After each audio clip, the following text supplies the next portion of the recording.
Assalamualaikum warahmatullahi wabarakatuh and good morning. So untuk hari ini, semalam Dr. Syukri beritahu dia dah ajar elasticity of demand, which is income elasticity, cross elasticity and also price of demand kan. So yang ditinggal adalah elasticity of supply. So for today I will explain the elasticity of supply.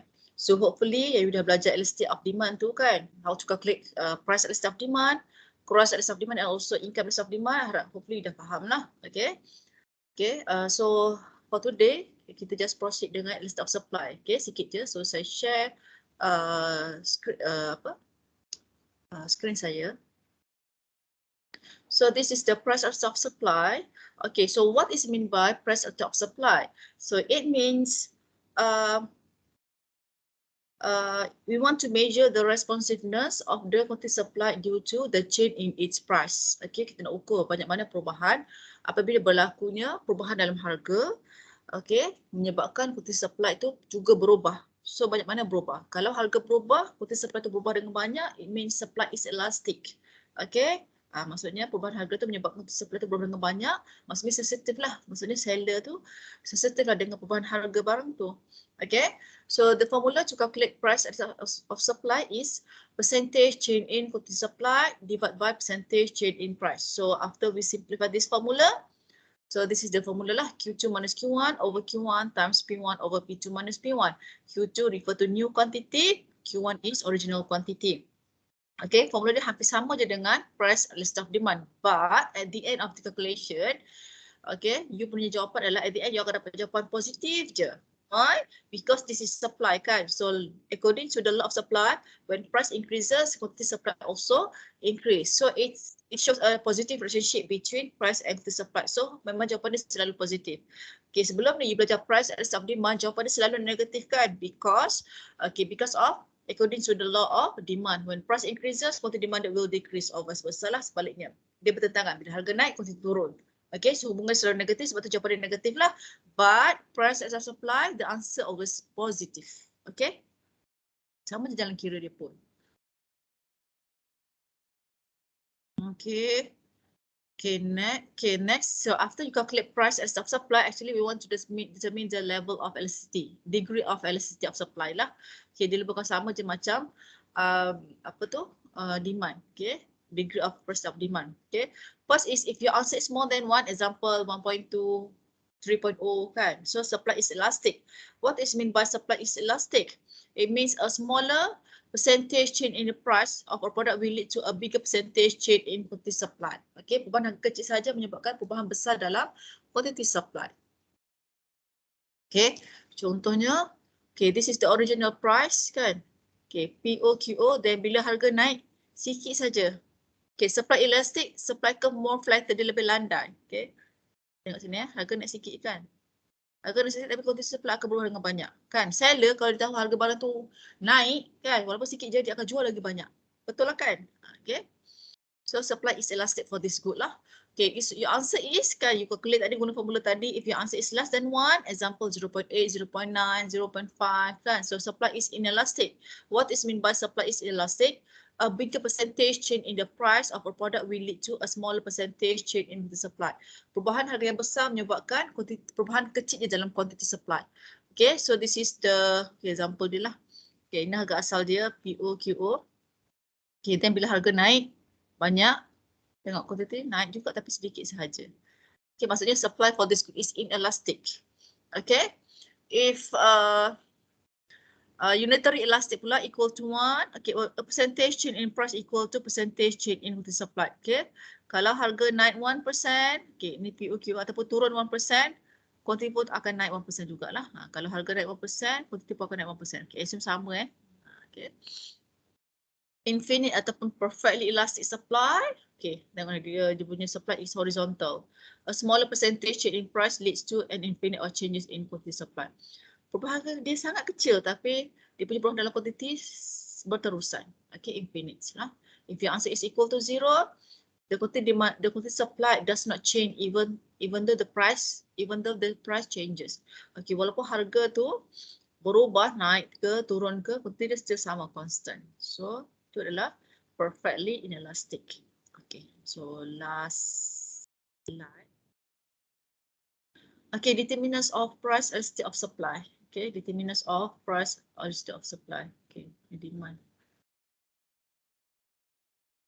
Okay, number one is in terms of period of the production process. Okay, kena ingat kalau supply is elastic kan, dia berubah dengan banyak kan. Kita supply tu berubah dengan banyak. Maksudnya supply untuk barang tu sangat sensitif. Okay, kalau supply is inelastic, mungkin supply tu berubah sikit sahaja, berubah sikit sahaja. So supply is inelastic. Kalau berubah dengan banyak, supply is elastic. Kena ingat yang tu. Okay. So number one is in terms of period of the production process. Okay, dari segi tempoh pengeluaran. If the production process takes a long time, then the response quantity supplied will be small. So supply is will be inelastic lah. Compared to the shorter the process, supply is considered elastic. Okay. Contohnya you as a you owner, you produce cake, okay, you produce cake, okay, ada dua jenis cake. Satu cake tu kalau nak buat dia, proses dia boleh makan masa 3 jam. Okay, itu satu cake. Cake A 3 jam. Okay, cake B pula, okay, nak buat dia 1 jam saja. Cake B pula nak proses dia 1 jam dia boleh siap. Okay, cake A tadi nak buat 3 jam baru siap. So, production mana yang lagi banyak? Okay, of course production yang B lah. Sebab apa? It takes a shorter period to produce that good. Kan, betul tak? Sebab nak proses dia makan masa sedikit saja, so supplier boleh supply banyak. Kan? Okay, itu in term of period of the production process. Maksudnya, bila dia dapat supply banyak, shorter period tu supply will be elastic lah. Kan? Shorter the process of the good, supply is considered as elastic, while longer the process, supply will be elastic. Kalau makan masa yang lama, supply boleh supply sikit sahaja, so supply will be inelastic.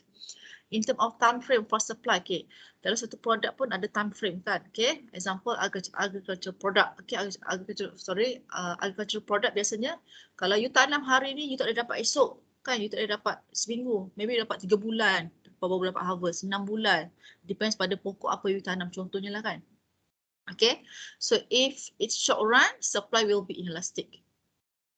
Okay, contohnya agricultural products, okay. Sebab time frame adalah sebenarnya panjang kan, nak supply banyak, so supply will be elastic bila longer period lah, okay. Due to insufficient availability of time to organize and adjust supply to demand. So long run, supply will be elastic lah. Contohnya manufacturing product kan, okay. So dia boleh produce banyak lah sebab dia makan masa yang lama kan, okay. Sebab dia perlu tahan lama. Manufacturing product ni dia boleh tahan lama. Short run ni kan, dia boleh supply sikit saja kan. Contohnya okay, kalau you perasan contohnya sawi ataupun mana-mana ni lah sayur kan, okay, boleh ke kita supply, orang supply tu hantar sawi daripada Canberra tu untuk sebulan ke Terengganu, boleh ke? Tak boleh, sebab sayur tu tak tahan lama kan, so dia boleh supply sikit-sikit sahaja kan. Sama juga macam roti kan. Kenapa roti Gardenia dia tak supply terus ke Terengganu kan, daripada Shah Alam tu kan kilang dia, terus ke Terengganu dia hantar sebulan sekali je. Tak boleh sebab seminggu dah expired roti kan. Okay. Tapi long run, supply will be elastic. Contohnya manufacturing product, yes dia tahan lama. Okay, jangka hayat tahan lama. Okay, maksudnya boleh supply banyak lah. Okay, for manufacturing products. Okay, for change in the cost of production, if the chain in production cost involves small amount of cost, then the chain in the supply can be in large amount. So supply will be elastic lah. So kalau perubahan harga tu, perubahan cost tu kecil saja, so supply boleh supply lagi banyak lah. So supply will be elastic. Sebab dia berapa banyak kan. If the chain in cost of production is small, supply will be elastic. If the chain in cost of production is big, supply will be elastic. So kalau perubahan cost tu kan, itu meningkat dengan kadar yang banyak, so supply akan supply sikit saja. So supply will be inelastic. Okay, in terms of substitutability of input use, okay, dari segi penggantian input yang kita gunakan untuk proses barang tu. Production that requires specific factors of production, supply is more inelastic. Okay. Okay, so production that requires specific factor. Contohnya lah tadi kan you buat kilang kek kan, you buat kedai kek. Okay, nak buat kek you tu kena pakai tepung cap wow saja. Okay, tepung cap wow saja, pakai tepung lain tak sedap. Okay, you kena gunakan tepung yang spesifik saja, tepung wow saja. Okay, so you boleh supply banyak ke sikit? Sikit lah kan, so supply will be elastic. Okay, but if input can be easily substituted, supply will be elastic. Maksudnya kalau you buat kek tapi tepung wow, bukan sekat tepung wow, tepung Pak Izzah, tepung apa lagi, tepung Cak Ros, tepung apa lagi, banyak tepung kan, tepung A, tepung B, tepung C pun boleh guna, so you boleh supply lagi banyak. So supply will be elastic. Okay, if cannot, supply will be inelastic. Last is in terms of degree of perishability. Okay, if the product is easily damaged or has short expiration date, the supply will be inelastic lah. Okay, ini macam contoh-contoh roti jugalah. Sorry tadi roti tak sesuai kat sini kan. Okay, agricultural product lah. Kita fokus pada agricultural products. Okay, contohnya sayur kan, boleh simpan sikit-sikit je sebab dia tak tahan lama. Okay, sebab and then dia makan masa nak produce barang tu kan. Okay, ini dari segi dia punya long lasting lah. Okay, if product is easily damaged, so supply will be inelastic lah.